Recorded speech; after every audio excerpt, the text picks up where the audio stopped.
بسم اللہ الرحمن الرحیم۔ انفرٹیلٹی یوٹیوب چینل سے آپ کی خدمت میں حاضر ہوں۔ ہم ہومیوپیتھک کے روزمرہ کے مسائل کے حوالے سے بھی بات کرتے ہیں اور بانجھ پن کے حوالے سے بھی کوئی نہ کوئی نقطہ پیش کرتے رہتے ہیں۔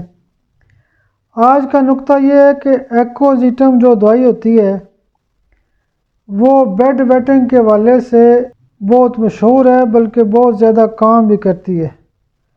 آپ کو معلوم ہے کہ ایکوزیٹم کا پودا وہاں پہ پیدا ہوتا ہے جہاں پہ نمی ہوتی ہے، جہاں پہ نزدیک ترین پانی ہوتا ہے، کسی بھی مطلب کہ ایسی جگہ پہ پیدا ہوگا جہاں پہ پانی موجود ہوگا۔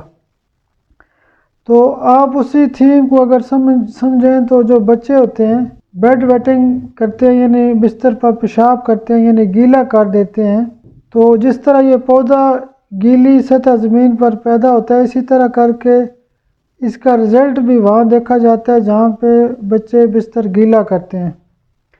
تو ایکوزیٹم جو ہوتی ہے وہ بیڈ ویٹنگ کے حوالے سے، یعنی بچے جب بستر گیلا کرتے ہیں، یعنی بستر پر پیشاب کر دیتے ہیں، تو بہت زیادہ کیسز میں یہ استعمال ہوتی ہے اور بہت اچھا اس کا رزلٹ ہے۔ ویسے بھی جب پیشاب زیادہ آتا ہے، چاہے وہ بیڈ ویٹنگ کا کیس ہو یا نہ ہو، یعنی کہ پیشاب زیادہ آتا ہے، پولی یوریا ہوتا ہے، تو اس میں بھی ایکوزیٹم بہت اچھا کام کرتی ہے۔ تو انشاءاللہ باقی جو روزمرہ کی پریکٹس کے حوالے سے جو عام نکات ہیں یا جو بانجھ پن کے حوالے سے مسائل ہیں، اس کے اوپر انشاءاللہ ہم بات کرتے رہیں گے۔